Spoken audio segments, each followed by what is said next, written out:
말 대답하지 말랬지. 벽을 타고 울리는 쩌렁쩌렁한 고함 소리. 그 뒤를 이어 무언가 날카로운 것이 산산이 부서지는 소리가 들렸다. 그리고 엄마의 짧고 고통스러운 비명. 나는 본능적으로 몸을 일으켰다. 침묵을 찢고 들어온 그 낯선 소음은 마치 잊고 지냈던 내 과거를 다시 꺼내드는 것만 같았다. 심장이 거칠게 요동치기 시작했다. 뇌리에 박힌 훈련의 기억들이 파편처럼 흩어지며 내 모든 감각을 곤두세웠다. 그날은 유난히 비가 많이 내렸다. 굵은 빗줄기가 창문을 때리고 세상의 모든 소리를 집어삼키는 듯했다. 나는 빗소리만이 존재하는 이 고요한 공간에서 스스로를 세상과 단절시킨 채 살아가고 있었다. 707 특임단에서 전역한 지 3년. 내 이름 앞에 붙었던 수많은 수식어들은 사라졌고 나는 그저 평범한 32살의 강윤진으로 돌아왔다. 아니, 평범하다고 말할 수는 없었다. 평범한 삶을 살아가는 법을 나는 알지 못했다. 임무가 없는 삶은 너무나 공허했고 조용했다. 시골의 작은 단독주택에서 혼자 살아가는 내 하루는 규칙적이고 단조로웠다. 새벽 5시에 일어나 스트레칭과 명상을 하고 아침 식사는 늘 똑같은 메뉴였다. 운동과 독서, 그리고 가끔씩 찾아오는 봉사활동. 모든 것이 계획된 대로 움직였고 예측 불가능한 일은 단 하나도 없었다. 나는 의도적으로 그렇게 만들었다. 어떤 예상치 못한 변수도 허락하고 싶지 않았다. 그것만이 내가 지난날의 그림자에서 벗어나 온전히 나 자신으로 살아갈 수 있는 유일한 길이라고 믿었다. 그러나 가끔씩, 아주 가끔씩 나는 내 손에 쥐어있던 작은 총알의 차가운 감촉을 떠올리곤 했다.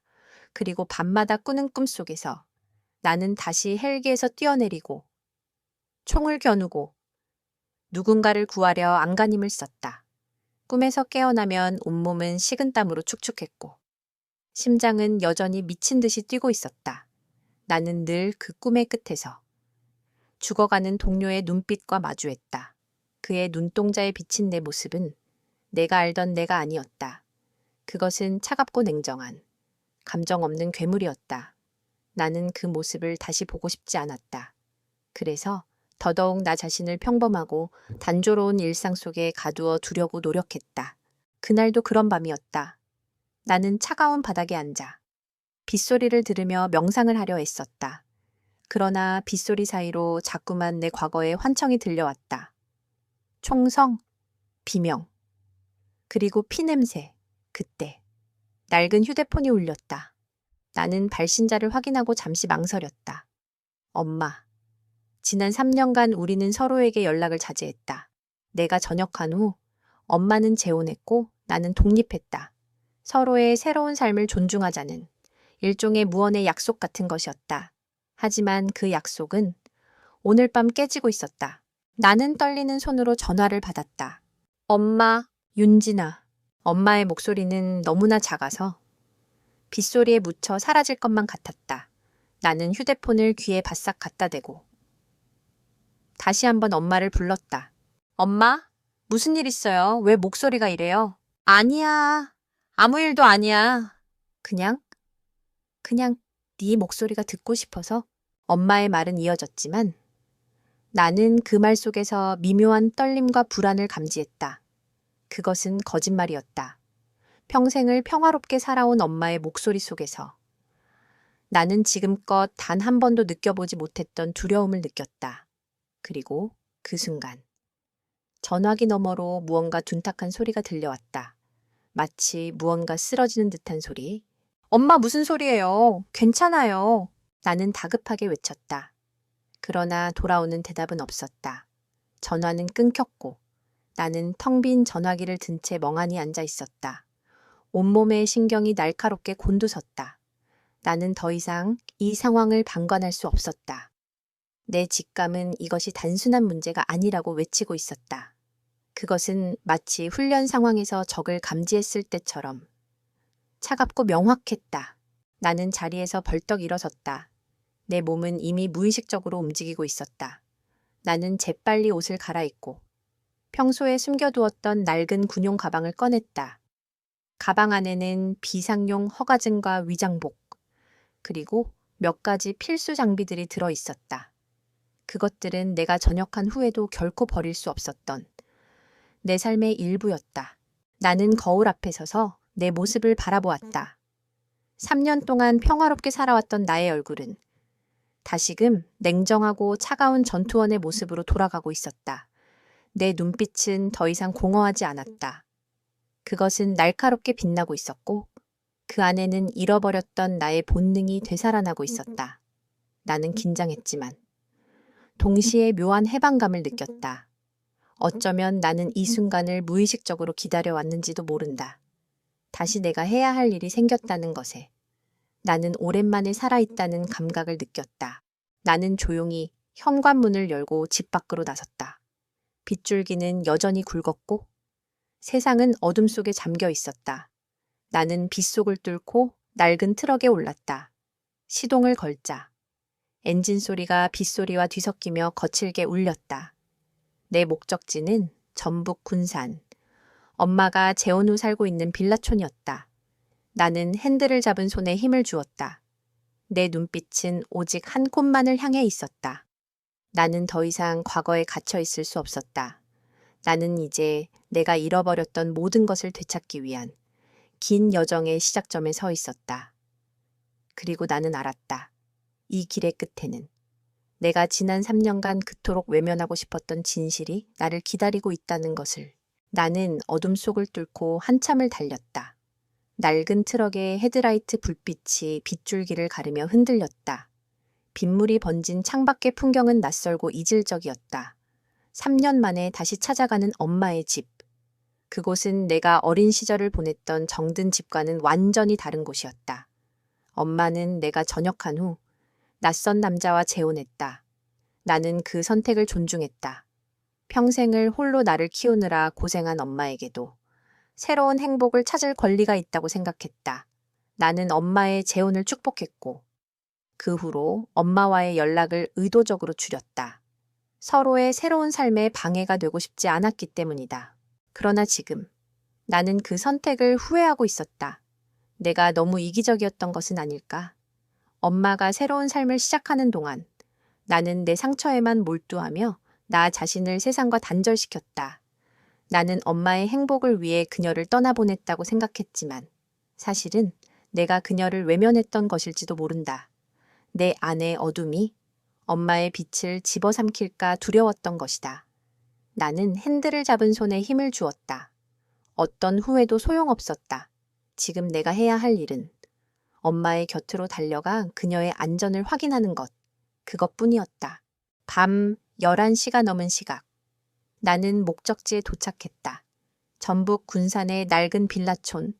빗줄기는 여전히 거셌고 희미한 가로등 불빛 아래의 빌라들은 마치 유령처럼 서 있었다.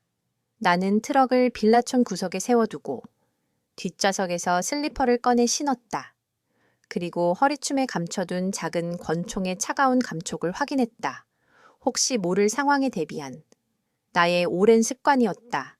나는 빗물을 맞으며 천천히 빌라 현관문으로 다가갔다. 엄마가 살고 있는 집은 낡은 철문으로 막혀 있었고 빗물에 녹이 슬어 있었다.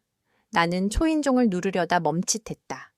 전화기 너머로 들려왔던 그 둔탁한 소리가 자꾸만 귓가에 맴돌았다. 나는 초인종 대신 문에 귀를 가져다 대고 조용히 귀를 기울였다. 안에서는 아무 소리도 들려오지 않았다. 너무나 고요해서. 마치 아무도 살지 않는 집처럼 느껴졌다. 나는 불안한 마음에 문고리를 잡아당겼다. 그런데 놀랍게도 문은 잠겨 있지 않았다. 나는 천천히 문을 열고 안으로 들어섰다. 현관에는 신발이 3켤레 놓여 있었다. 엄마의 슬리퍼와 낡은 남자 구두, 그리고 어린아이의 운동화. 나는 운동화를 보자 심장이 쿵 하고 내려앉았다. 엄마가 재혼하면서 생긴 나의 어린 의붓동생 준호의 신발이었다. 엄마, 나는 조용히 엄마를 불렀다. 그러나 돌아오는 대답은 없었다. 집안은 어둠 속에 잠겨 있었고 오직 희미한 달빛만이 창문을 통해 거실 안으로 스며들고 있었다. 나는 조용히 신발을 벗고 맨발로 거실 안으로 들어섰다. 내 발걸음 소리는 마치 세상의 모든 소리를 집어삼킬 것처럼 크게 들렸다. 나는 온몸의 감각을 곤두세웠다. 낯선 냄새가 코끝을 찔렀다. 그것은 향긋한 음식 냄새도, 익숙한 엄마의 냄새도 아니었다. 그것은 왠지 모를 꿉꿉하고 눅눅한 냄새. 그리고 희미한 금속성 냄새였다. 나는 조심스럽게 거실 안을 살폈다. 모든 것이 너무나 정돈되어 있었다. 삐뚤어진 물건 하나 없이. 모든 것이 제자리에 놓여 있었다. 마치 누군가 이곳을 감시하고 통제하고 있다는 듯이. 나는 이 완벽한 정돈 속에서 왠지 모를 위화감을 느꼈다. 그것은 집이라는 공간이 아니라 마치 누군가의 명령에 의해 만들어진 세트장 같았다. 나는 벽에 걸린 가족 사진을 보았다. 엄마와 그 남자, 그리고 준호가 함께 찍은 사진이었다. 사진 속의 엄마는 환하게 웃고 있었지만 그 미소는 왠지 모르게 어색하고 굳어 있었다. 그 남자는 키가 훤칠하고 잘생겼지만 그의 눈빛은 차갑고 날카로웠다. 마치 맹수처럼. 나는 그 눈빛을 보고 직감적으로 깨달았다. 그는 좋은 사람이 아니라는 것을. 나는 조용히 부엌으로 향했다. 부엌에는 깨진 유리컵 조각들이 바닥에 흩어져 있었다. 그리고 그 옆에는 피가 흥건하게 묻어있는 행주가 놓여 있었다. 나는 그 행주를 보고 심장이 멎는 것 같았다. 엄마가 다쳤다. 그것이 내가 처음으로 깨달은 사실이었다. 나는 떨리는 손으로 행주를 집어들었다. 행주에서는 피 냄새와 함께 희미한 담배 냄새가 났다. 그 남자가 피운 담배일 것이다. 나는 분노가 치밀어 올랐다. 엄마는 담배를 싫어했다. 그런데 그 남자는 엄마 앞에서 담배를 피웠고 엄마를 다치게 했다. 나는 더 이상 조용히 있을 수 없었다. 나는 소리 없이 방들을 하나씩 확인했다. 먼저 준호의 방 안은 어둡고 조용했다. 나는 조심스럽게 문을 열고 안으로 들어섰다. 준호는 침대 위에서 웅크린 채 자고 있었다. 나는 그의 얼굴을 보았다. 잠든 준호의 얼굴은 순수하고 천진난만했다. 그러나 그의 표정은 왠지 모르게 불안해 보였다. 나는 조용히 준호의 이마를 쓰다듬었다. 그의 이마는 뜨거웠다. 나는 그가 아프다는 것을 알았다. 그리고 그가 왜 아픈지도 알 것 같았다. 나는 준호의 방을 나와 안방으로 향했다. 안방 문은 닫혀 있었고 문틈 사이로 희미한 불빛이 새어 나오고 있었다. 나는 조심스럽게 문을 열었다. 방 안에는 엄마와 그 남자가 있었다. 엄마는 침대 옆 바닥에 무릎을 꿇고 앉아 있었다. 그녀의 손에는 피가 묻어 있었고 얼굴에는 멍 자국이 선명하게 남아 있었다. 그 남자는 침대에 앉아 담배를 피우고 있었고 그의 눈빛은 짐승처럼 번득였다. 엄마. 나는 나지막이 엄마를 불렀다. 엄마는 나를 보고 놀란 표정을 지었다. 그리고 그 남자는 고개를 돌려 나를 바라보았다. 그는 내가 누구인지 모르는 것 같았다. 그의 눈빛에는 경계심과 함께 왠지 모를 오만함이 담겨 있었다. 누구야 넌? 그는 나를 향해 물었다. 나는 대답하지 않았다. 그저 그를 향해 천천히 걸어갔다. 나는 엄마의 곁으로 다가가 조용히 엄마의 손을 잡았다. 엄마의 손은 차갑고 떨리고 있었다. 엄마, 괜찮아요. 나는 엄마를 향해 속삭였다. 엄마는 나를 바라보며 고개를 저었다. 그리고 그녀의 눈에서는 눈물이 흘러내렸다. 나는 그 눈물을 보고 더 이상 참을 수 없었다.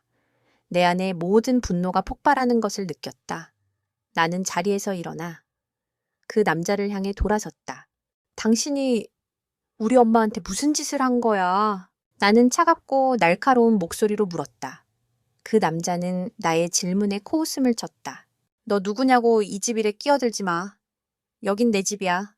아니, 여긴 내 엄마 집이야. 나는 그의 말을 잘랐다. 그리고 나는 그를 향해 천천히 다가갔다. 나는 그에게서 냄새가 나는 것을 알았다. 담배 냄새. 그리고 희미한 비릿한 냄새. 그 남자는 내게서 풍겨나오는 낯선 분위기에 당황한 듯 했다. 그는 자리에서 일어나 나를 노려보았다. 어이, 너 군인이었나? 그는 나의 몸짓과 행동에서 왠지 모를 익숙함을 느낀 듯 했다. 나는 대답하지 않았다. 그저 그의 눈을 똑바로 바라보았다. 그 눈빛은 이제 오만함 대신 두려움으로 가득 차 있었다. 그는 내가 단순한 여자가 아니라는 것을 직감적으로 깨달은 것 같았다. 나는 그의 얼굴을 한참 바라보다가 조용히 말했다. 나는 엄마의 딸이야. 그리고 군인이었다. 하지만 지금부터는 군인이 아니라 딸로서 행동할 거야. 나의 말에 그 남자는 굳어버렸다. 그의 얼굴에서는 모든 색이 사라졌다. 그는 그제야 깨달은 것 같았다. 그가 건드린 존재는 그저 나약한 엄마의 딸이 아니라는 것을. 나는 그의 눈빛 속에서 내가 꿈에서 보았던 바로 그 괴물의 모습을 보았다. 그것은 분노도 공포도 아닌 차갑고 냉정한 감정 없는 눈빛이었다. 나는 그 눈빛을 보고 내가 왜 이곳에 왔는지 다시 한번 깨달았다. 나는 엄마를 구하기 위해, 그리고 나 자신을 구하기 위해 이곳에 온 것이다. 그날 밤의 침묵은 차가운 칼날 같았다. 나의 경고에 굳어버렸던 박대호는 이내 여유로운 미소를 되찾았다. 그의 미소는 왠지 모르게 섬뜩했다. 마치 모든 것을 알고 있다는 듯이, 모든 것이 자신의 통제 안에 있다는 듯이.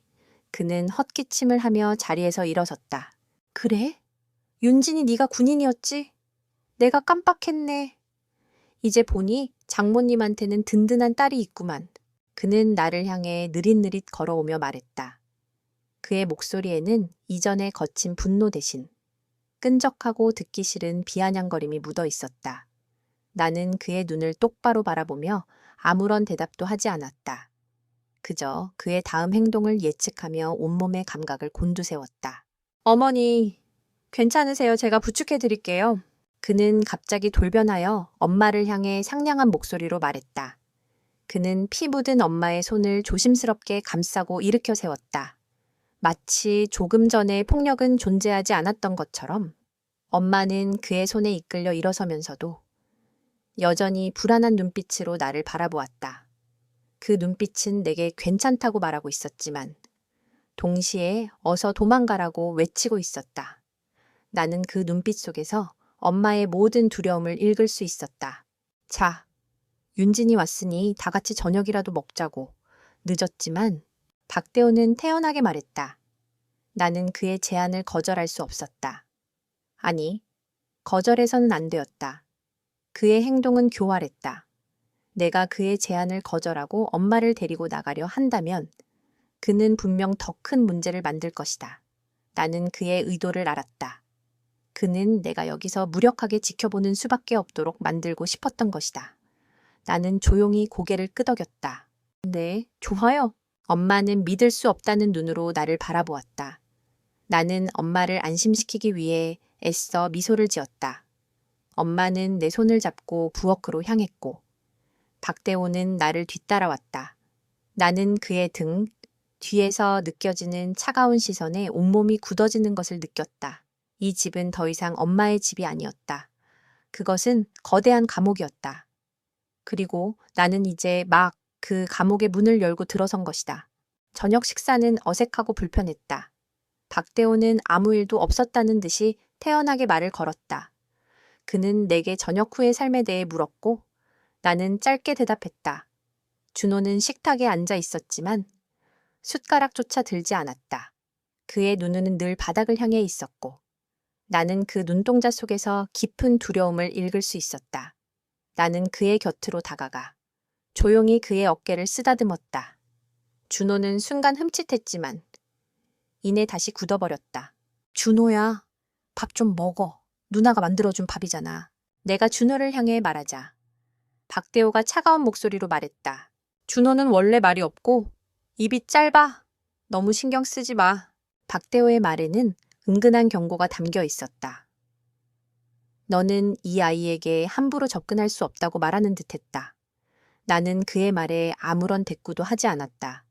그저 준호의 작은 손을 잡았다. 준호의 손은 차가웠고 떨리고 있었다. 나는 그 손에서 그동안 준호가 겪었을 모든 고통을 느낄 수 있었다. 식사를 마친 후 나는 엄마에게 조용히 다가갔다. 엄마, 손은 괜찮아요? 엄마는 내 무릎에 고개를 저으며 손을 재빨리 옷 속으로 감췄다. 아니야. 괜찮아. 그냥 실수로 유리컵을 깨뜨려서. 엄마는 애써 미소를 지었지만 그 미소는 너무나 슬퍼 보였다. 나는 엄마의 눈을 똑바로 바라보았다. 그 눈빛 속에는 여전히 두려움과 함께 나를 향한 미안함이 담겨 있었다. 나는 엄마를 더 이상 다그칠 수 없었다. 엄마는 나를 보호하기 위해 거짓말을 하고 있었다. 그날 밤 나는 잠을 이룰 수 없었다. 나는 내 방에 누워 있었지만 나의 모든 감각은 깨어 있었다. 나는 벽에 귀를 대고 천장에 귀를 가져다 대며 집안의 모든 소리에 귀를 기울였다. 미세한 움직임, 희미한 속삭임, 나는 내 훈련의 기억들을 떠올리며 집안 곳곳에 숨겨져 있을 감시 장치들을 찾아내려 애썼다.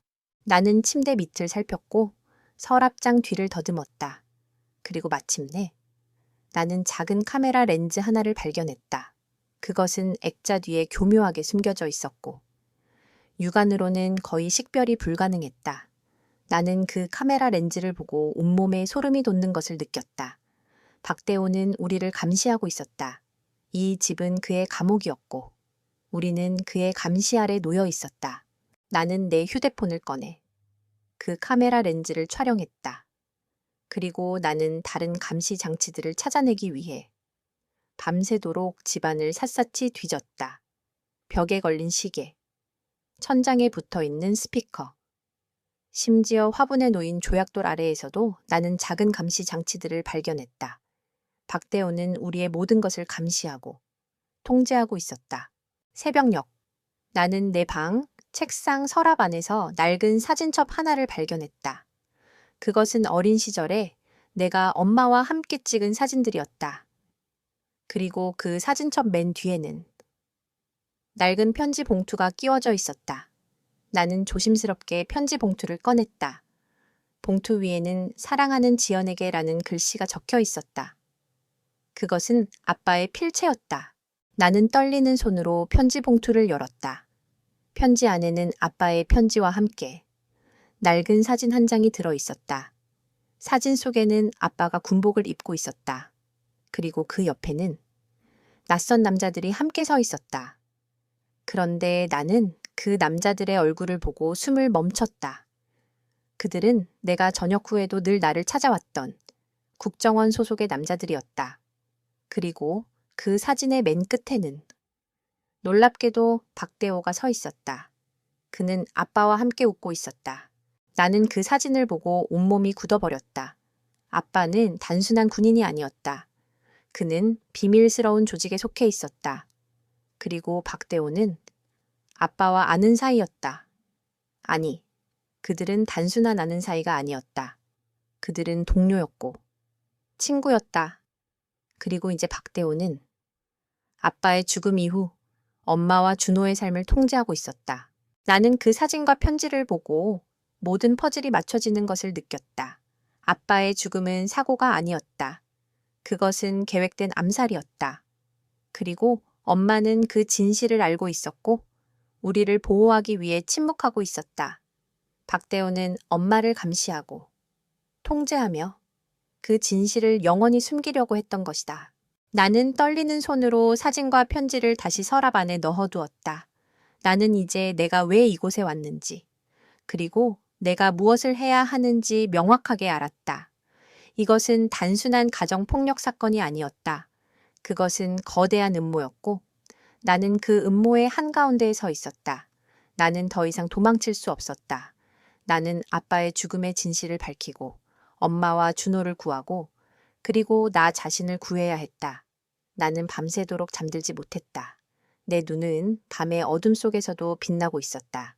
나는 이제부터 내가 해왔던 모든 것들을 되돌려야 한다는 것을, 그리고 모든 것을 밝혀야 한다는 것을 깨달았다. 밤은 길었고 나는 단 한순간도 눈을 붙이지 못했다. 손에 쥐었던 아버지의 낡은 사진과 편지는 땀으로 축축했다. 사진 속에서 군복을 입고 환하게 웃고 있는 아버지의 모습은 낯설었다. 내가 기억하는 아버지는 늘 따뜻하고 자상한 사람이었지만 이 사진 속의 그는 냉철하고 날카로운 눈빛을 가진 군인이었다. 그리고 그 옆에 서 있는 젊은 박대호의 모습은 지금 내 눈앞에 있는 그 남자와는 완전히 다른 사람이었다. 그의 미소는 순수했고 눈빛에는 꿈과 열정이 가득 차 있었다. 나는 밤새도록 사진 속의 인물들과 내가 알고 있는 진실을 맞춰보았다. 아버지의 죽음. 공식적으로는 단순한 교통사고였다. 그러나 나는 저녁 후 우연히 보았던 아버지의 사고 기록에서 석연치 않은 점들을 발견했었다. 사고 현장에 이상하게도 국정원 요원들이 먼저 도착했고 사고 차량의 블랙박스는 파손되어 있었다. 나는 그것을 단순히 우연이라 여겼었다. 그러나 지금 아버지의 사진과 박대호가 함께 찍힌 사진을 보며 나는 그 모든 것이 우연이 아니었음을 깨달았다. 아버지는 단순한 군인이 아니었다. 그는 비밀스러운 조직에 속해 있었고 그의 죽음은 그 조직과 관련이 있었다. 그리고 박대호는 그 조직의 일원이었다. 그렇다면 왜 그는 지금 엄마의 곁에 있는 것일까? 왜 그는 우리를 감시하고 통제하는 것일까? 나는 머릿속에서 모든 가능성을 열어두고 생각했다. 가장 유력한 가설은 아버지가 죽기 전 어떤 중요한 비밀을 엄마에게 남겼고 박대호는 그 비밀을 찾기 위해 엄마의 곁에 머물고 있다는 것이었다. 그리고 그 과정에서 그는 준호를 인질로 삼아 엄마를 통제하고 있었다. 그것은 단순히 가정폭력이라는 단어로는 설명할 수 없는 거대한 음모였다. 나는 내 눈을 감았다. 그리고 기억의 조각들을 하나씩 꺼내보았다. 내가 707 특임단에서 복무하던 시절, 한 번의 임무 실패로 동료를 잃었다.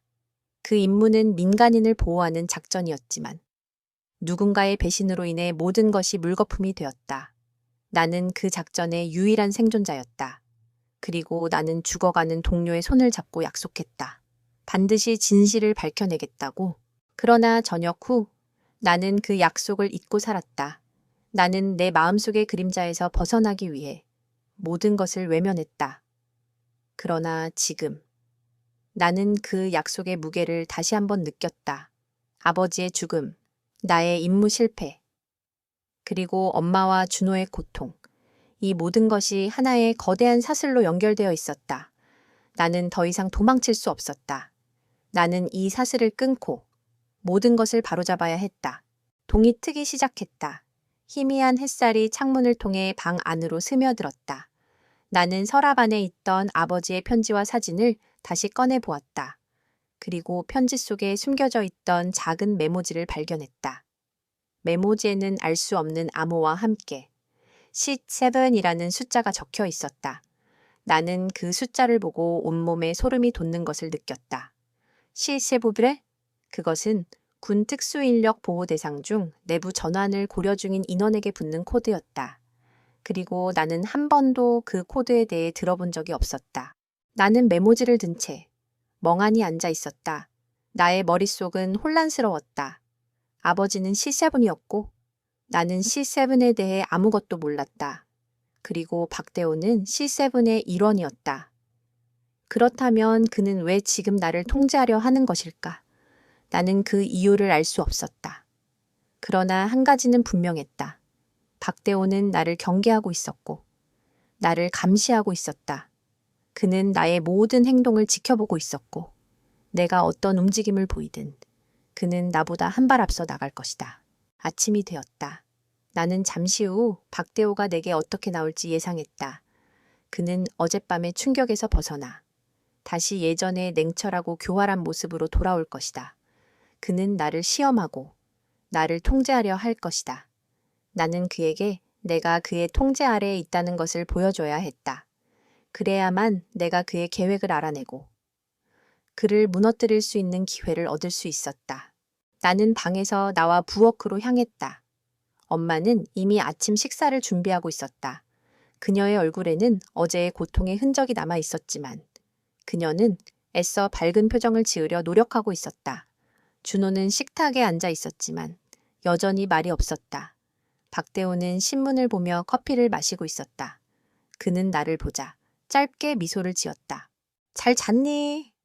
윤진아 오랜만에 집밥 먹으니까 좋지. 그의 목소리는 너무나 상냥해서 마치 그는 나의 친아버지라도 되는 것 같았다. 나는 그의 상냥함 속에서 독을 느꼈다. 나는 그의 눈을 똑바로 바라보며 대답했다. 네, 오랜만에 푹 찼어요. 나의 거짓말에 그는 흡족한 미소를 지었다. 그는 내가 그의 통제 아래에 있다는 것을 믿고 싶어 하는 것 같았다. 나는 그의 믿음을 이용하기로 했다. 나는 조용히 엄마의 곁으로 다가가 그녀의 손을 잡았다. 엄마는 놀란 표정으로 나를 바라보았지만 이내 눈빛으로 내게 괜찮다고 말했다. 나는 식사를 마친 후 조용히 엄마에게 말했다. 엄마, 저 오늘 다시 돌아가야 할 것 같아요. 갑자기 일이 생겨서. 엄마는 놀란 표정을 지었지만 이내 고개를 끄덕였다. 그녀는 내가 돌아가기를 바라는 것 같았다. 내가 이곳에 머무는 것이 그녀에게 더 큰 위험을 초래할 것이라고 생각하는 것 같았다. 나는 엄마를 안심시키기 위해 애써 미소를 지었다.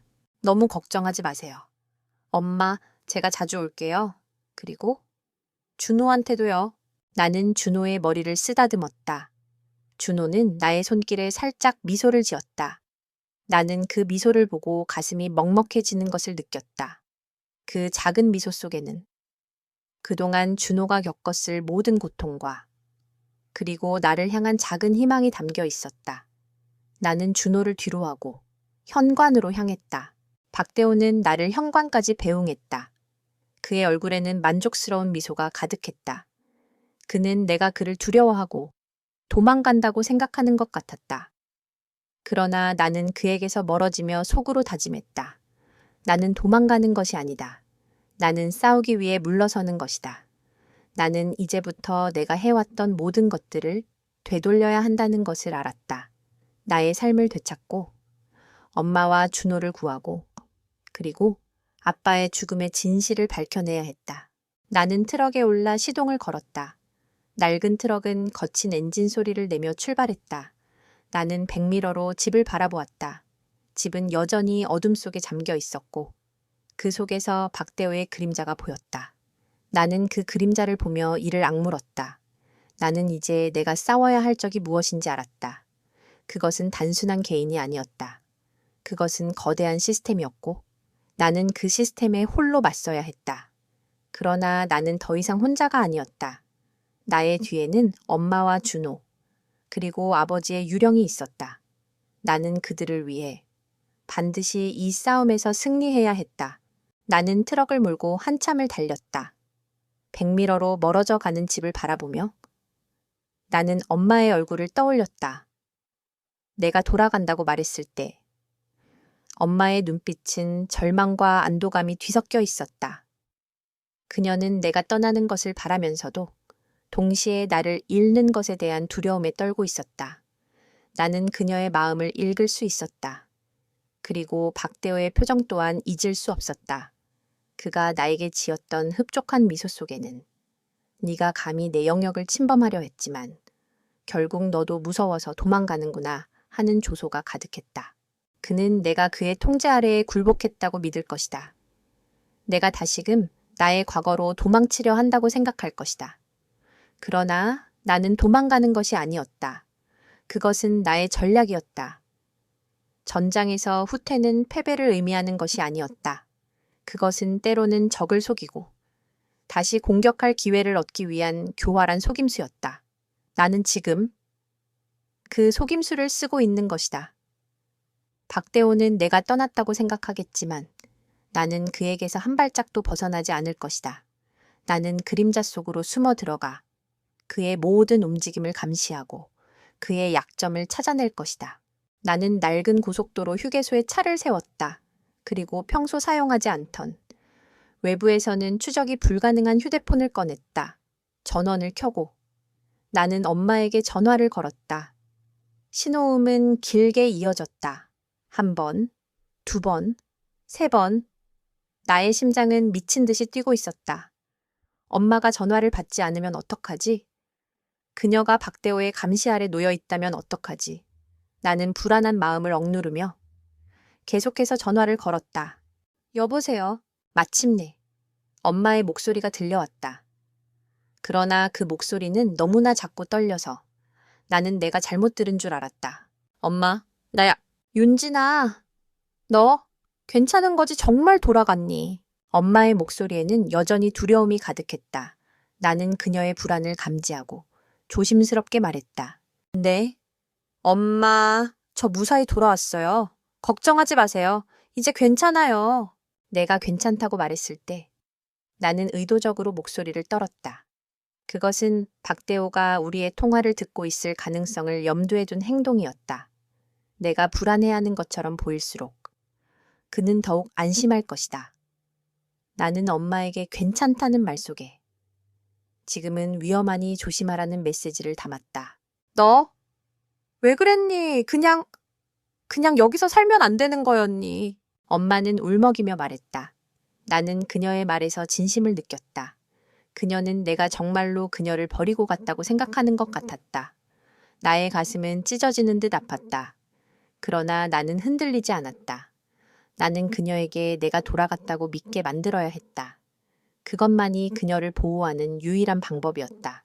엄마, 제가 여기 있으면 엄마한테 더 큰 위험이 생길 것 같아서요. 저는 엄마를 지키고 싶었어요. 하지만 제가 할 수 있는 일이 없다는 것을 깨달았어요. 나는 그렇게 말하며 일부러 한숨을 쉬었다. 내가 나약한 것처럼 보일수록 박대호는 더욱 방심할 것이다. 나는 그에게 내가 패배했음을 보여주고 싶었다. 내가 더 이상 그에게 위협적인 존재가 아니라는 것을 믿게 만들고 싶었다. 윤진아, 엄마의 목소리는 슬픔으로 가득 찼다. 나는 그녀의 목소리를 들으며 내 눈에서도 눈물이 흘러내리는 것을 느꼈다. 나는 엄마를 안심시키기 위해 조심스럽게 말했다. 엄마, 괜찮아요. 저 엄마한테 드릴 말씀이 있어요. 옛날에 우리 아빠가 늘 하시던 말씀 있잖아요. 기억나요. 네가 가장 좋아하는 꽃은 무엇이니? 나는 그 말을 하자마자 엄마의 목소리가 순간 멈추는 것을 느꼈다. 그것은 우리 가족만의 암호였다. 아버지와 나는 어릴 적부터 서로에게 비밀스러운 이야기를 할 때 이 암호를 사용했다. 나는 가장 좋아하는 꽃이라는 말 속에 내가 말하는 모든 것을 비밀로 해달라는 메시지를 담았다. 기억하지, 아버지. 늘 그러셨지. 넌 목련을 좋아했지, 윤진아. 엄마의 목소리가 조금씩 차분해지기 시작했다. 그녀는 나의 의도를 이해한 것 같았다. 나는 안도하며 다음 말을 이었다. 네, 엄마, 목련을 좋아하셨죠? 그리고 엄마가 준호한테도 목련을 좋아한다고 말해주셨으면 좋겠어요. 매일 아침마다. 목련이 피어나는 것처럼 아름다운 꿈을 꾸라고. 나는 목련이라는 단어 속에 감시장치를 찾아내라는 메시지를 담았다. 그리고 아름다운 꿈이라는 단어 속에는 나에게 메시지를 보내라는 메시지를 담았다. 나는 준호의 작은 손에 쥐어 있던 작은 그림 한 장을 기억했다. 그것은 목련 그림이었다. 준호는 이미 무언가를 알고 있었다. 나는 준호를 이용해 박대호의 감시망을 뚫고 정보를 얻어낼 수 있을 것이라고 믿었다. 윤진아, 무슨 소리를 하는 거니? 내가 어떻게? 엄마는 다시 불안해하는 목소리로 돌아왔다. 나는 그녀가 박대호 앞에서 연기를 하고 있다는 것을 알았다. 나는 조용히 전화를 끊었다. 그리고 다시 한번 숨겨두었던 휴대폰을 꺼내 엄마에게 짧은 문자를 보냈다. 두려워 마. 나는 너와 함께 있어. 나는 그 문자를 보내고 휴대폰을 다시 꺼두었다. 나는 이제부터 내가 해왔던 모든 것들을 되돌려야 했다. 나의 삶을 되찾고 엄마와 준호를 구하고 그리고 아빠의 죽음의 진실을 밝혀내야 했다. 나는 이 모든 것을 혼자서 해내야 했다. 그러나 나는 더 이상 혼자가 아니었다. 나의 뒤에는 엄마와 준호, 그리고 아버지의 유령이 있었다. 나는 그들을 위해 반드시 이 싸움에서 승리해야 했다. 나는 다시 트럭에 시동을 걸었다. 나의 목적지는 이제 더 이상 집이 아니었다. 그것은 그림자 속이었다. 나는 그곳에서 모든 것을 준비하고 다시 돌아올 것이다. 그때는 박대호의 모든 것을 무너뜨리고 엄마와 준호를 구하고 그리고 아빠의 죽음의 진실을 밝혀낼 것이다. 나는 이제부터 내가 싸워야 할 적이 무엇인지 알았다. 그것은 거대한 시스템이었고, 나는 그 시스템에 홀로 맞서야 했다. 그러나 나는 더 이상 혼자가 아니었다. 나의 뒤에는 엄마와 준호, 그리고 아버지의 유령이 있었다. 나는 그들을 위해 반드시 이 싸움에서 승리해야 했다. 나는 낡은 모텔 방에 머물며 멀리서 엄마의 집을 감시했다. 내 트럭은 이미 다른 차로 위장했고 나의 모습 또한 3년 전의 내가 아니었다. 나는 낡은 트레이닝복 대신 단정한 옷을 입었고 머리도 짧게 잘랐다. 나의 임무는 이제 막 시작되었다. 그러나 내가 해야 할 일은 과거의 인물들처럼 총을 들고 싸우는 것이 아니었다. 그것은 마치 거미줄에 걸린 나비를 구출하듯 섬세하고 조심스러운 작업이었다. 나는 엄마의 집을 관찰하며 박대호의 움직임을 주시했다. 그는 내가 떠난 후 더욱 노골적으로 엄마와 준호를 감시하기 시작했다. 그는 마치 자신이 승리했다고 믿는 것처럼 행동했다. 그러나 그의 오만함은 나의 가장 큰 무기였다. 그는 내가 두려워 도망쳤다고 생각하겠지만 나는 그에게서 한 발짝도 떨어져 있지 않았다. 나는 그의 모든 행동을 기록했고 그의 감시망에 허점이 생기는 순간을 기다렸다. 그리고 나는 엄마에게 보냈던 마지막 메시지를 떠올렸다. 두려워 마. 나는 너와 함께 있어. 나는 그 메시지가 엄마에게 전달되었기를 바랐다. 며칠 후 나는 작은 변화들을 발견했다. 엄마의 표정은 여전히 어두웠지만 그녀의 눈빛은 더 이상 공포에 질려 있지 않았다. 그 안에는 희미한 결의가 엿보였다. 나는 그녀가 나의 메시지를 이해했다는 것을 직감적으로 알았다. 그리고 준호는 여전히 말이 없었지만 그는 매일 아침 창가에 놓인 작은 화분에 물을 주었다. 그리고 그 화분은 목련이 심겨져 있었다. 나는 목련을 보자마자 심장이 뛰는 것을 느꼈다. 준호가 심은 목련은 우리의 비밀스러운 소통의 시작이었다. 목련이 피어나는 것처럼 우리의 계획도 서서히 피어날 것이다. 나는 준호의 작은 행동에서 그의 작은 희망을 보았다. 그는 이제 더 이상 침묵하지 않을 것이다. 그는 이제 우리를 위해 세상을 향해 이야기할 준비를 하고 있었다. 어느 날 저녁, 나는 엄마에게서 연락을 받았다. 이번에는 전화가 아니었다. 낡은 공중전화 부스에서 걸려온 전화였다. 나는 그녀의 전화가 감시당하고 있다는 것을 알았다. 그러나 공중전화는 추적이 어려웠다. 나는 조용히 전화를 받았다. 여보세요? 윤진아, 엄마야. 엄마의 목소리는 떨렸지만 전과는 달랐다. 그 안에는 왠지 모를 힘이 실려 있었다. 네, 엄마, 목련은 잘 크고 있어요. 나는 목련이라는 단어를 사용하며 엄마에게 안부를 물었다. 엄마는 나의 질문에 잠시 침묵했다. 그리고 그녀는 천천히 말했다. 응, 아주 잘 크고 있단다. 그런데 준호가 며칠 전부터 그림을 그리기 시작했어. 나는 준호가 그림을 그리기 시작했다는 말에 놀랐다. 준호는 늘 말이 없고 그림도 그리지 않았다. 그러나 이제 그는 그림을 그리기 시작한 것이다. 그것은 분명 그가 우리에게 메시지를 보내려 하는 것이었다. 나는 엄마에게 물었다. 무슨 그림을 그렸는데요? 자기를 쫓아오는 그림자를 그렸어. 그리고 아빠와 함께 있는 그림자를 그렸단다. 윤진아, 네 아빠가 내게 남겨둔 것이 있었어. 나는 엄마의 말에 숨을 멈췄다. 아빠가 남겨둔 것.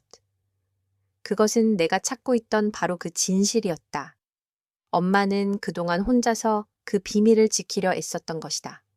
나는 엄마에게 조심스럽게 물었다. 엄마, 무슨 말씀이세요, 아빠가? 뭘 남겨두셨는데요? 이것은 아빠가 남겨준 수첩이야? 엄마는 울먹이며 말했다. 나는 엄마의 목소리에서 깊은 슬픔을 느꼈다. 그녀는 이제 더 이상 혼자가 아니었다. 그녀는 이제 내게 모든 것을 털어놓을 준비가 되어 있었다. 아빠가 박대호와 함께 비밀스러운 임무를 수행했었다고 했어. 그리고 그 임무는 실패로 끝났고 아빠는 박대호의 배신으로 죽임을 당했다고 했단다. 그리고 이 수첩에는 그 모든 진실이 담겨 있어. 나는 엄마의 말에 온몸에 소름이 돋는 것을 느꼈다. 나의 예상이 맞았다. 아빠는 사고로 죽은 것이 아니었다. 그는 박대회에게 배신당해 죽임을 당한 것이었다. 그리고 그들의 배후에는 거대한 그림자가 있었다. 나는 그 그림자의 정체를 알 것 같았다. 그것은 바로 내가 저녁 후에도 늘 나를 찾아왔던 국정원 소속의 남자들이었다. 그들은 박대호와 한패였다. 엄마, 그 수첩 어디에 있어요? 나는 다급하게 물었다. 엄마는 나의 목소리에 놀라 잠시 침묵했다. 그리고 그녀는 조심스럽게 대답했다. 준호가 그걸 가지고 있어, 아빠가.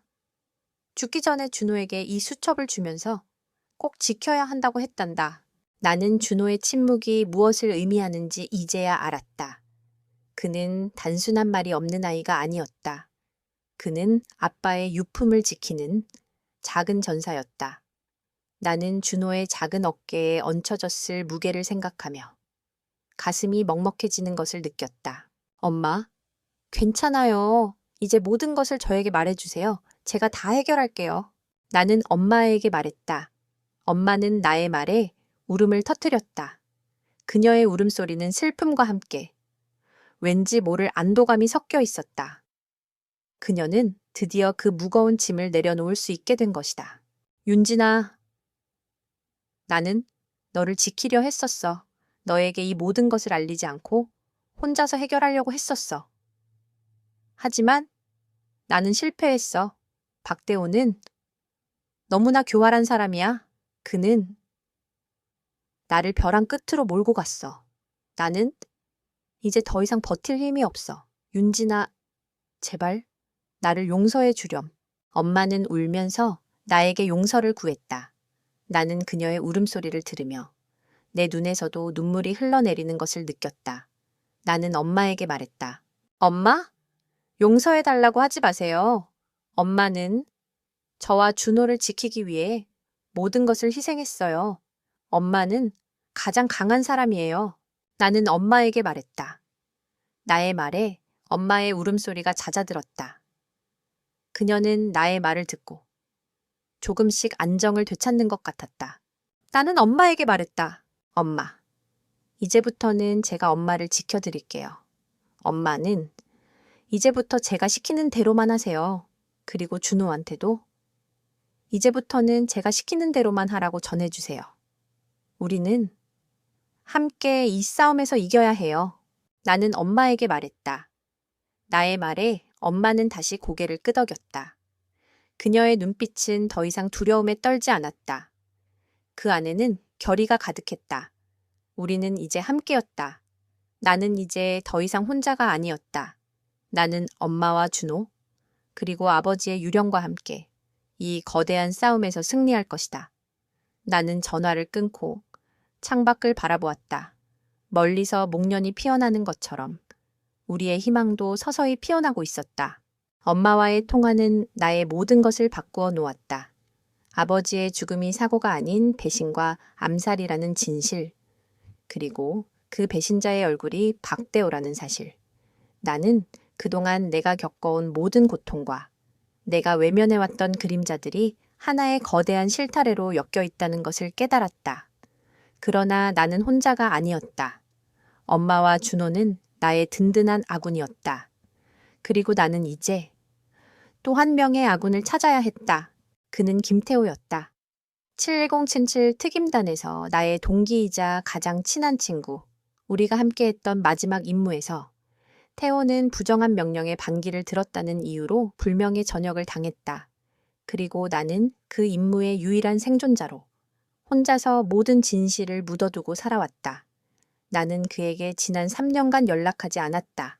그를 다시 만난다면 내가 외면했던 과거와 마주해야 할 것 같았기 때문이다. 그러나 지금 나는 그를 다시 찾아야 했다. 내가 이 거대한 싸움에서 승리하기 위해서는 그의 도움이 절실했다. 나는 낡은 휴대폰을 꺼내 태호의 전화번호를 찾아냈다. 그의 번호는 여전히 내 연락처 목록에 남아 있었다. 나는 떨리는 손으로 그의 번호를 눌렀다. 신호음은 한참을 이어졌다. 나는 그가 전화를 받지 않을까봐 걱정했다. 그러나 이내 그의 목소리가 들려왔다. 여보세요? 태호의 목소리는 여전히 무뚝뚝했지만 그 안에는 왠지 모를 깊은 피로감이 담겨 있었다. 나는 잠시 말을 잇지 못했다. 내가 그에게 무슨 말을 해야 할까? 내가 그에게 지난날의 모든 것을 사과해야 할까? 나는 혼란스러웠다. 누구 강윤진이냐?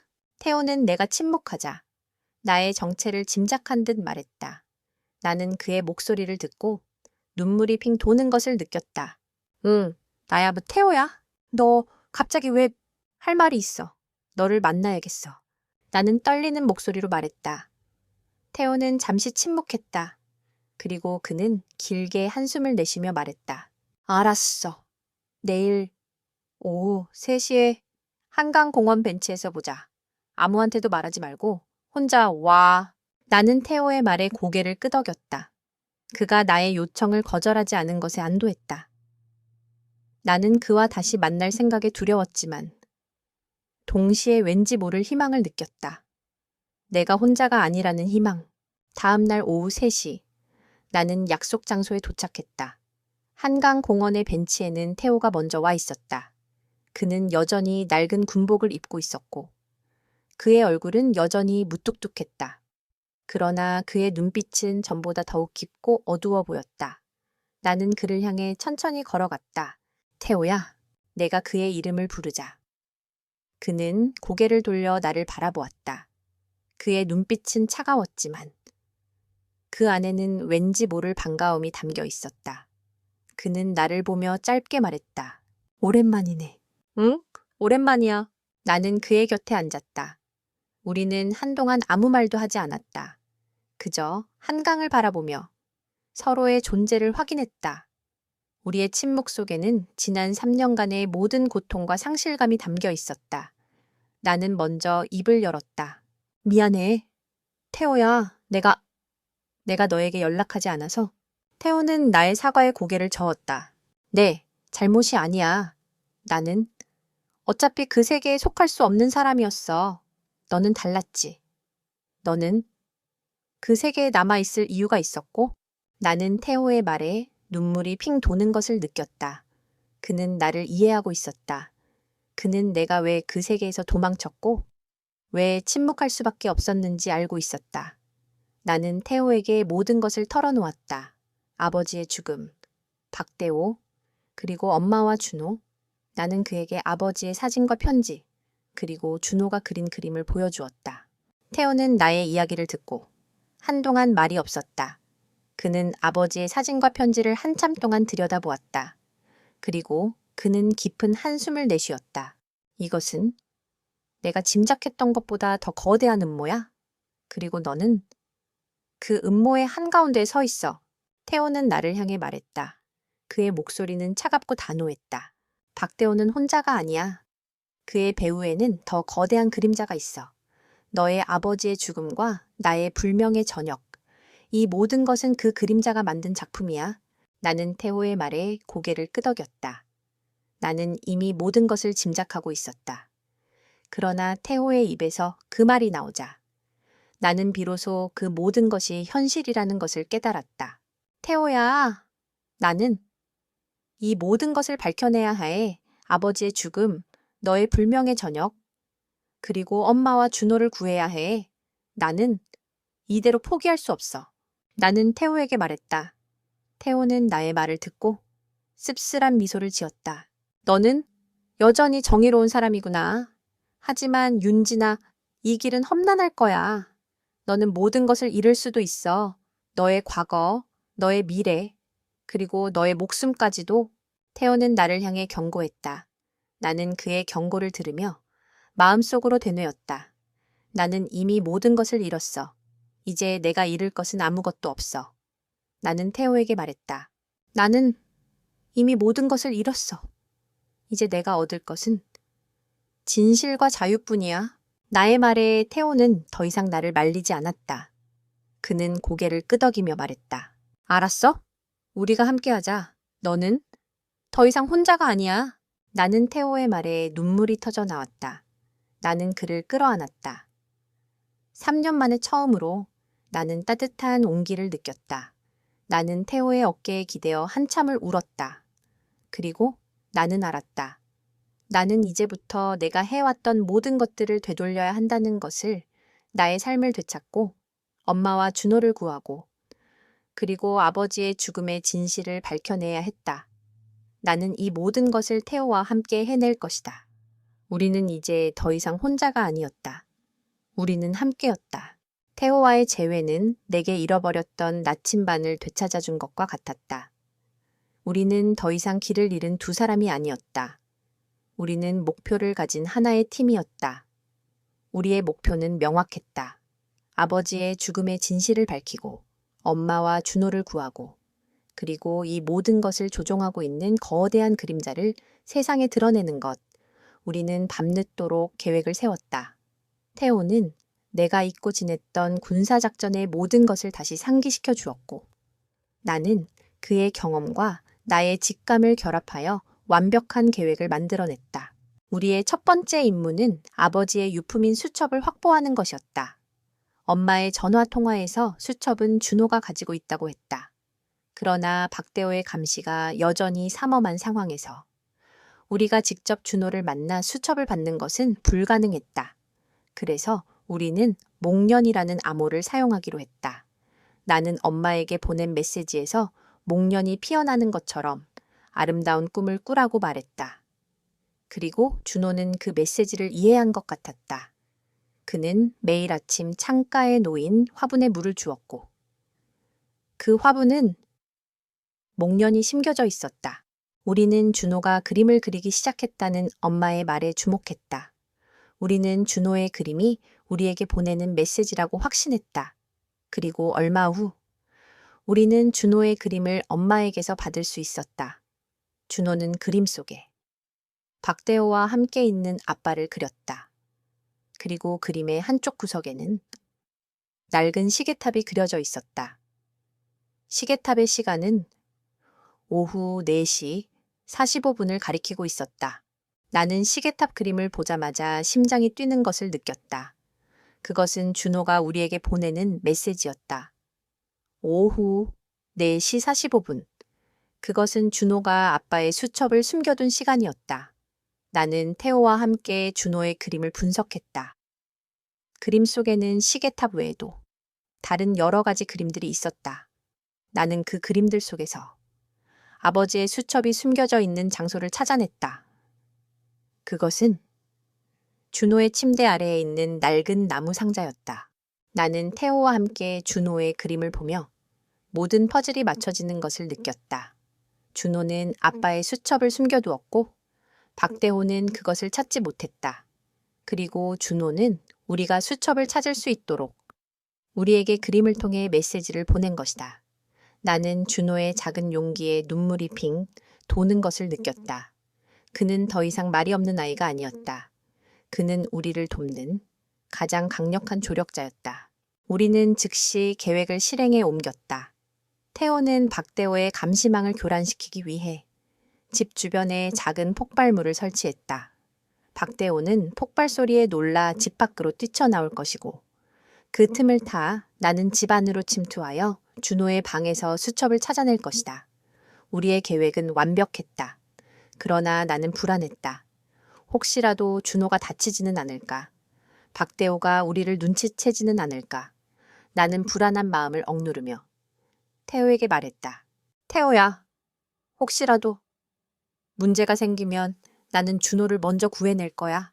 태호는 나의 말에 고개를 끄덕였다. 알았어. 하지만 문제가 생기지 않도록 할 거야. 우리는 완벽한 계획을 세웠으니까. 태호의 말에 나는 안도했다. 우리는 어둠이 깔리기 시작하는 저녁. 작전을 실행에 옮겼다. 태호는 집 주변에 작은 폭발물을 설치했고 나는 그의 신호에 맞춰 집 안으로 침투했다. 나는 준호의 방으로 향했다. 준호는 침대 위에서 자고 있었다. 나는 조용히 그의 침대 아래에 있는 낡은 나무 상자를 열었다. 그리고 그 안에서 아버지의 낡은 수첩을 발견했다. 나는 수첩을 손에 쥐는 순간 온몸에 전율이 흐르는 것을 느꼈다. 그것은 아버지의 마지막 흔적이었다. 나는 수첩을 들고 조용히 방을 빠져나왔다. 그리고 나는 태호와 함께 집 밖으로 나왔다. 우리는 어둠 속으로 몸을 숨겼다. 박대호는 여전히 폭발 소리에 놀라 집 밖을 살피고 있었다. 그는 우리의 존재를 전혀 눈치채지 못한 것 같았다. 우리는 안전한 장소로 이동하여 수첩을 열어보았다. 수첩 안에는 아버지의 필체로 빼곡하게 적힌 내용들이 있었다. 나는 수첩을 읽으며 아버지가 어떤 삶을 살았는지, 그리고 그가 어떤 진실을 숨기려 했는지 알게 되었다. 수첩에는 아버지와 박대호가 함께 참여했던 비밀 임무에 대한 내용들이 상세하게 기록되어 있었다. 그 임무는 단순한 군사 작전이 아니었다. 그것은 거대한 부패와 관련된 음모였다. 나는 수첩의 내용을 읽으며 온몸에 소름이 돋는 것을 느꼈다. 아버지의 수첩에는 박대호의 이름과 함께 또 다른 이름이 언급되어 있었다. 송진우? 그는 박대호의 상관이자 이 모든 것을 조종하고 있는 거대한 그림자였다. 나는 송진우라는 이름을 보자 머릿속에서 모든 퍼즐이 맞춰지는 것을 느꼈다. 그는 내가 전역 후에도 늘 나를 찾아왔던 국정원 소속의 남자였다. 그는 박대호와 한패였고 그는 아버지의 죽음을 조작했다. 그리고 그는 내가 아버지의 수첩을 찾을 것이라고 짐작하고 나를 감시하고 있었다. 우리는 수첩의 내용을 모두 읽은 후 다시 계획을 세웠다. 우리는 수첩의 내용을 세상에 공개해야 했다. 그러나 우리가 직접 공개할 수는 없었다. 우리는 이미 그들의 감시망에 노출되어 있었고 우리가 어떤 행동을 하든 그들은 우리를 먼저 제거하려 할 것이다. 우리는 수첩의 내용을 세상에 알릴 수 있는 가장 안전한 방법을 찾아야 했다. 나는 한참을 고민하다 마침내 하나의 아이디어를 떠올렸다. 그것은 엄마였다. 엄마는 박대호의 감시에서 벗어난 유일한 증인이었다. 그녀는 이 모든 진실을 세상에 알릴 수 있는 가장 안전한 사람이었다. 나는 태호에게 말했다. 태호야, 우리가 직접 나서는 것은 위험해. 하지만 엄마는 달라. 엄마는 이 모든 사건의 유일한 증인이자 희생자야. 그녀가 나서는 것이 가장 안전하고 가장 효과적일 거야. 태호는 나의 말을 듣고 잠시 침묵했다. 그리고 그는 고개를 끄덕였다. 그래, 내 말이 맞아. 엄마가 나서야 해. 우리는 엄마를 지키면서 엄마가 모든 것을 세상에 알릴 수 있도록 도와야 해. 우리는 다시 한번 엄마와 연락을 취했다. 그리고 우리는 엄마에게 우리의 계획을 모두 설명했다. 엄마는 나의 말을 듣고 잠시 망설였다. 그러나 그녀는 이내 고개를 끄덕였다. 그녀의 눈빛은 더 이상 두려움에 떨지 않았다. 그 안에는 결의가 가득했다. 그녀는 이제 더 이상 희생자가 아니었다. 그녀는 우리와 함께 이 거대한 싸움에서 승리할 것이다. 나는 엄마에게 말했다. 엄마, 괜찮아요. 이제 모든 것이 다 끝날 거예요. 저희가 엄마를 지켜드릴게요. 엄마는 나의 말에 미소를 지었다. 그녀의 미소는 슬펐지만 동시에 희망에 가득 차 있었다. 나는 엄마의 미소를 보며 반드시 이 싸움에서 승리해야 한다고 다짐했다. 나는 이제부터 내가 해왔던 모든 것들을 되돌려야 한다는 것을, 그리고 모든 것을 바로잡아야 한다는 것을 알았다. 엄마는 우리의 기대를 저버리지 않았다. 그녀는 아버지의 수첩을 들고 직접 경찰서를 찾아갔다. 그리고 며칠 후 나는 뉴스에서 충격적인 소식을 접했다. 군 고위직 인사 송진우가 불법 무기 밀매와 부패 혐의로 긴급 체포되었다는 소식이었다. 그와 함께 박대호의 이름도 언급되었다. 나는 뉴스를 보며 온몸에 전율이 흐르는 것을 느꼈다. 우리가 그렇게나 오랫동안 싸워왔던 거대한 그림자가 마침내 세상에 드러난 것이다. 나는 곧바로 엄마에게 전화를 걸었다. 엄마의 목소리는 여전히 떨렸지만 그 안에는 깊은 안도감이 담겨 있었다. 그녀는 말했다. 윤진아, 끝났어. 이제 정말 끝났단다. 나는 엄마의 말에 아무런 대답도 하지 못했다. 그저 눈물이 흘러내리는 것을 느꼈다. 지난 3년간 내가 겪어온 모든 고통과 상실감들이 한꺼번에 밀려왔다. 나는 그동안 내가 짊어져야 했던 모든 짐들을 이제야 내려놓을 수 있게 된 것이다. 며칠 후 나는 다시 엄마의 집으로 돌아왔다. 그러나 이번에는 낯선 감옥 같은 분위기가 아니었다. 집은 여전히 낡았지만 그 안에는 왠지 모를 따뜻함이 감돌고 있었다. 엄마는 내가 오자 활짝 웃으며 나를 맞이해 주었다. 그녀의 얼굴에는 여전히 어제의 고통의 흔적이 남아 있었지만 그 눈빛은 이제 더 이상 두려움에 떨지 않았다. 윤진아, 이제 정말 다 끝났어. 내 아빠도 이제 편히 쉬실 거야. 나는 엄마의 말에 고개를 끄덕였다. 우리는 서로를 끌어안았다. 나는 엄마의 품에 안겨 한참을 울었다. 그동안 내가 혼자서 감당해야 했던 모든 고통과 슬픔들이 엄마의 따뜻한 품속에서 녹아내리는 것 같았다. 그리고 준호는 여전히 말이 없었지만 그는 더 이상 나를 피하지 않았다. 그는 내가 오자 나의 곁으로 다가와 나의 손을 잡았다. 그의 손은 여전히 작고 차가웠지만 그 안에는 왠지 모를 따뜻함이 담겨 있었다. 나는 그의 손을 잡고 조용히 그의 머리를 쓰다듬었다. 준호야, 이제 괜찮아. 이제는 무서워하지 않아도 돼. 내가 준호에게 속삭이자 준호는 나의 손을 더욱 꽉 잡았다. 그리고 그는 아주 작은 목소리로 말했다. 눈다. 나는 준호의 목소리를 듣자마자 온몸에 전율이 흘렀다. 그것은 내가 3년 만에 처음으로 듣는 준호의 목소리였다. 나는 그 목소리를 듣고 눈물이 핑 도는 것을 느꼈다. 준호는 더 이상 말이 없는 아이가 아니었다. 그는 이제 우리에게 마음을 열고 우리와 함께 소통할 준비를 하고 있었다. 우리는 함께 저녁 식사를 했다. 엄마는 내가 가장 좋아하는 음식을 만들어 주었고 준호는 밥을 아주 잘 먹었다. 나는 준호가 밥을 먹는 모습을 보며 가슴이 벅차오르는 것을 느꼈다. 그는 더 이상 굶주린 아이가 아니었다. 그는 이제 우리와 함께 새로운 삶을 시작할 것이다. 식사를 마친 후 우리는 거실에 앉아 이야기를 나누었다. 엄마는 내게 그동안 자신이 겪었던 모든 일들을 털어놓았다. 박대호가 어떻게 그녀를 통제했는지, 어떻게 그녀를 협박했는지, 나는 엄마의 이야기를 들으며 그녀가 얼마나 힘든 시간을 보냈는지 알게 되었다. 그러나 엄마는 더 이상 슬퍼하지 않았다. 그녀는 이제 더 이상 희생자가 아니었다. 그녀는 이제 이 모든 것을 극복하고 새로운 삶을 시작할 준비가 되어 있었다. 준호는 나의 곁에 앉아 그림을 그리고 있었다. 그의 그림은 더 이상 어둡고 슬픈 그림이 아니었다. 그의 그림에는 엄마와 나, 그리고 자신이 함께 웃고 있는 모습이 담겨 있었다. 나는 준호의 그림을 보며 미소를 지었다. 준호는 이제 더 이상 그림자를 그리지 않았다. 그는 이제 빛을 그리기 시작한 것이다. 며칠 후 우리는 함께 집을 정리하기 시작했다.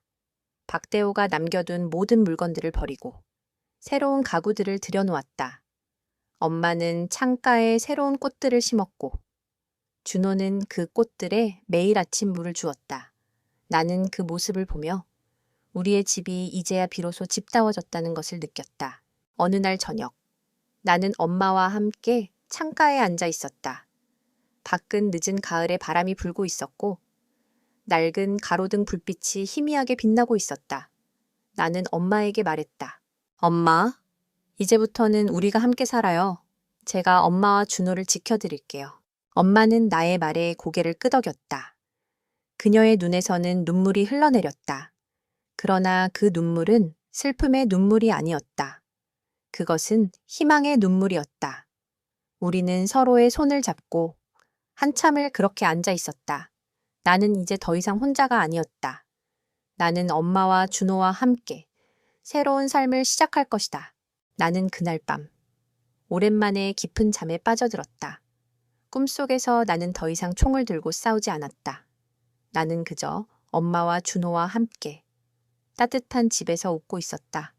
나는 그 꿈을 꾸며 내가 잃어버렸던 모든 것들을 이제야 되찾았다는 것을 느꼈다. 나의 삶은 이제부터 다시 시작될 것이다. 나는 더 이상 과거의 그림자에 갇혀 있지 않을 것이다. 나는 이제 새로운 삶을 향해 나아갈 것이다. 늦은 가을의 햇살이 창문을 통해 집 안으로 쏟아져 들어왔다. 그 따뜻한 햇살 아래에 나는 마당에 앉아 엄마가 심은 꽃들을 바라보았다. 이름 모를 작은 꽃들이 바람에 흔들리며 마치 우리에게 속삭이는 것만 같았다. 나는 그 꽃들을 보며 문득 내가 지난날의 그림자에서 완전히 벗어났다는 것을 깨달았다. 엄마는 내 옆에 앉아 조용히 뜨개질을 하고 있었다. 그녀의 손놀림은 차분했고 그녀의 얼굴에는 깊은 평화가 깃들어 있었다. 이제 그녀의 눈빛은 더 이상 두려움에 떨지 않았다. 그 안에는 따뜻한 사랑과 함께 왠지 모를 강인함이 담겨 있었다. 그녀는 박대호와 송진우를 고발하고 모든 진실을 세상에 드러냈다. 그녀는 더 이상 희생자가 아니었다. 그녀는 우리 가족을 지켜낸 가장 용감한 영웅이었다. 준호는 마당 한쪽에서 작은 장난감 자동차를 가지고 놀고 있었다. 그의 얼굴에는 해맑은 웃음이 가득했고 그의 작은 입에서는 콧노래가 흘러나왔다. 그는 이제 더 이상 말이 없는 아이가 아니었다. 그는 이제 우리에게 마음을 열고 자신의 모든 것을 보여주려 하고 있었다. 나는 준호의 맑은 웃음소리를 들으며 가슴이 벅차오르는 것을 느꼈다. 준호의 웃음소리는 지난날의 모든 고통과 상실감을 치유하는 가장 강력한 약이었다. 나는 따뜻한 햇살 아래 앉아 눈을 감았다. 지난날의 모든 기억들이 파노라마처럼 스쳐 지나갔다. 7707 특임단에서의 혹독했던 훈련들, 동료를 잃었던 임무의 실패, 그리고 그림자 속에서 홀로 싸워야 했던 외로운 시간들. 나는 그 모든 시간들 속에서 나 자신을 잃어버렸다. 나는 강해지기 위해 감정을 버렸고 나 자신을 괴물로 만들었다. 그러나 이제 나는 더 이상 괴물이 아니었다. 나는 다시 인간으로 돌아왔다. 나는 눈을 떴다. 그리고 엄마와 준호를 바라보았다. 그들은 나의 삶의 전부였다. 나는 그들을 지키기 위해 모든 것을 희생했지만 사실은 그들이 나를 구원해 준 것이었다. 그들이 없었다면 나는 여전히 어둠 속에서 방황하고 있었을 것이다. 나는 엄마의 손을 잡았다. 엄마는 나의 손을 잡고 따뜻하게 미소를 지었다. 윤진아, 이제 정말 다 괜찮아. 엄마는 나에게 말했다. 나는 엄마의 말에 고개를 끄덕였다. 그래, 이제 정말 다 괜찮았다. 박대호와 송진우는 처벌을 받았고 아빠의 죽음은 밝혀졌다. 그리고 나는 잃어버렸던 나 자신을 되찾았다. 나는 더 이상 전역한 특수부대원이 아니었다. 나는 더 이상 과거의 그림자에 갇힌 존재가 아니었다. 나는 이제 엄마의 딸, 준호의 누나, 그리고 나 자신의 삶을 살아가는 한 사람, 강윤진이었다. 나는 그 모든 것을 되찾았다. 나의 정체성, 나의 자존감, 그리고 나의 삶. 나는 더 이상 누군가에게 의존하거나 누군가의 통제를 받지 않아도 되었다.